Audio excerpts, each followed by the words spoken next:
Alors dans la vidéo du jour, j'aimerais te partager 3 erreurs qui plombent littéralement les créateurs de contenu. Ces erreurs, je les ai faites quand j'ai débuté et personnellement, ça m'a beaucoup ralenti. Ça m'a vraiment empêché d'acquérir plus d'audience, d'acquérir plus de trafic et de faire plus d'argent parce que qui dit plus de trafic dit plus d'argent. Donc si tu as envie de connaître ces 3 erreurs et je suis certain que tu en fais au moins une, eh bien reste jusqu'au bout de cette vidéo. Alors si tu ne me connais pas, je me présente rapidement. Moi, c'est Benoît et ma mission, c'est d'aider les créateurs de contenu, les entrepreneurs à faire briller leur talent sur les réseaux sociaux. Donc si tu as un talent caché, vraiment une passion que tu aimerais faire connaître sur Instagram, sur YouTube, eh bien tu es au bon endroit. Ce que je t'invite à faire, c'est à t'abonner en cliquant sur le bouton s'abonner juste en bas et à me laisser un petit pouce bleu à la fin de la vidéo. Si la vidéo t'a plu, ça m'aiderait énormément dans mon travail. Je te rappelle très rapidement que j'ai créé récemment une formation, alors pas une formation, une liste VIP email, donc des mails privés.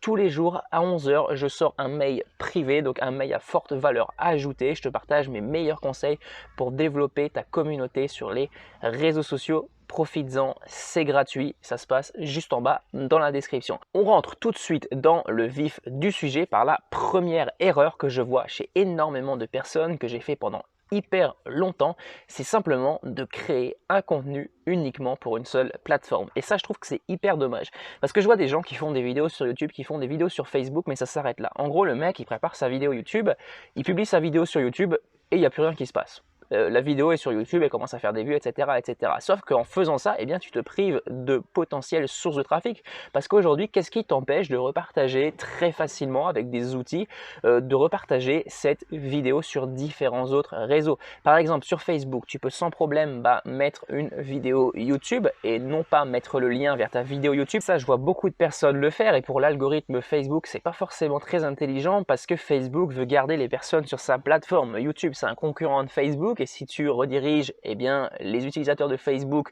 sur le concurrent, Facebook ne va pas être content logiquement, donc tu seras tout simplement défavorisé par rapport à l'algorithme Facebook. C'est pareil pour Instagram. Instagram, tu ne peux pas mettre de lien, ça se passe pas comme ça, c'est pas la même chose, mais tu vois l'idée. Donc moi, ce que je te conseille de faire vraiment, c'est quand tu fais une vidéo YouTube, par exemple, rien ne t'empêche de prendre cette vidéo, d'utiliser un outil comme Hootsuite. Donc tu utilises cet outil et tu vas programmer directement tes vidéos sur LinkedIn, sur Facebook en tant que vraie vidéo sur une page Facebook, par exemple, et du coup, chaque vidéo va t'attirer un trafic différent parce que les gens qui sont sur Facebook ne sont pas les gens qui sont sur LinkedIn. C'est vraiment une autre catégorie de personnes et tu vas pouvoir attirer beaucoup plus de trafic en fonctionnant comme ça. Donc ça, c'est pour la première erreur. Ne fais pas cette erreur. Vraiment, ton contenu, il est là pour être partagé sur différents réseaux. Tu peux le faire en quelques clics. Tu n'as pas besoin de le faire sur chaque réseau séparément. Tu as des outils qui peuvent t'aider à faire ça. Encore une fois, tu as l'outil Hootsuite. Je te mettrai dans la description. Et n'hésite pas à me dire juste en bas en commentaire si ça t'intéresse que je t'en fasse une vidéo tuto où je t'explique exactement comment faire. Ensuite, la deuxième erreur, c'est considérer ton contenu comme un contenu unique. En gros, tu vas faire une vidéo sur YouTube aussi, pareil, tu vas faire une vidéo sur Facebook, tu vas la repartager sur les autres réseaux. Par contre, tu vas t'arrêter là. Et je pense que c'est encore une erreur. Pourquoi? Parce que bien sûr, ta vidéo, elle est faite, bien sûr, ta vidéo, elle est publiée, mais rien ne t'empêche, par exemple, de prendre des passages importants de cette vidéo, de découper ces passages, d'en faire des petites capsules Instagram. Ça te fait des contenus en plus, ça te fait des contenus différents et ça va t'apporter encore plus de visibilité parce que tu vas publier beaucoup plus souvent. Alors bien sûr, il faut le faire intelligemment. L'idée, c'est pas de tout publier en même temps. Je vais te prendre un exemple bien concret. On imagine, tu filmes une vidéo de 10 minutes, ta vidéo fait 10 minutes. Sur ces 10 minutes, tu peux sans aucun souci récupérer 3 capsules Instagram ou Facebook. L'exemple de cette vidéo est extrêmement simple. Là, je t'ai fait une vidéo en 3 points. Ces 3 points, ça va servir de 3 capsules Instagram. Et ça, c'est plutôt cool. Et avec un bon process, sans te prendre la tête, sans essayer de faire plein d'effets spéciaux, des sous-titres, etc. Parce que moi, personnellement, je vois pas, par exemple, l'intérêt de faire des sous-titres sur Instagram et sur Facebook, sur les vidéos, comme tu peux le voir chez beaucoup d'entrepreneurs. Honnêtement, j'ai jamais vraiment compris l'intérêt, surtout quand tu es débutant. Ça te prend énormément de temps. Tu n'es pas obligé de faire ça. Donc, tu peux faire des vidéos extrêmement simples, des capsules extrêmement simples. Et en même pas 10 minutes, tu peux faire ces 3 capsules sans aucun problème, avec un bon process. Donc vraiment fais ça. Tes vidéos qui ont été publiées par exemple il y a 1 an, il y a 2 ans, tu peux sans problème les réutiliser. Tu prends des passages de ces vidéos et tu les repostes. Et même si par exemple tu n'as pas encore publié ces vidéos sur Facebook, sur YouTube, etc., eh bien tu peux reposter ces vidéos. Si en ce moment même tu parles de sujets qui sont similaires que des sujets dont tu parlais il y a 2 ans, eh bien tu peux partager ces vidéos. Bien sûr, si ces vidéos apportent de la valeur. Si par exemple tu étais nul il y a 2 ans, ça sert à rien de les repartager.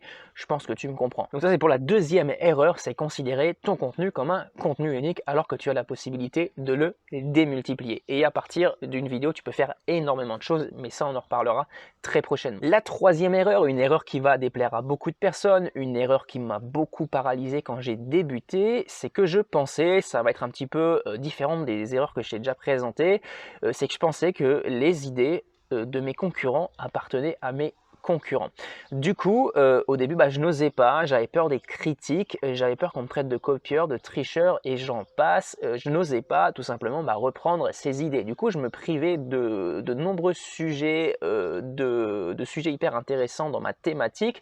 Ça me pénalisait beaucoup et du coup, eh bien, je n'avançais pas. Je stagnais tout simplement parce que je n'osais pas prendre des sujets qui avaient déjà été traités sous prétexte qu'on allait me traiter de copieur. Alors la vérité c'est que j'avais complètement mais tout faux de A à Z, je me trompais complètement. Si aujourd'hui tu as une idée ou un concurrent a une idée, les probabilités qu'une personne l'ait déjà eue sont extrêmement élevées.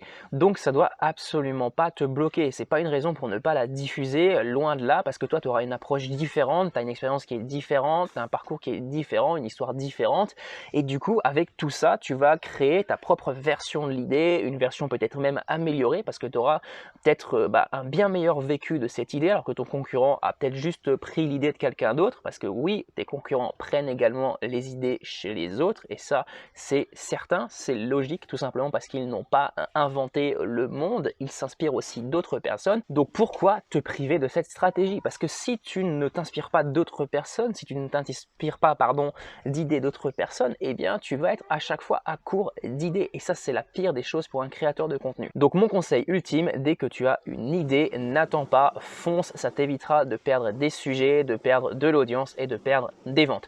N'hésite pas à me dire juste en bas dans les commentaires si toi aussi tu as commis une de ces erreurs, si tu la commets encore en ce moment, n'hésite pas à me dire quelle erreur tu commets, qu'est-ce qui te bloque le plus aujourd'hui, ça me ferait extrêmement plaisir de le savoir et je peux peut-être même t'aider tout simplement en commentaire.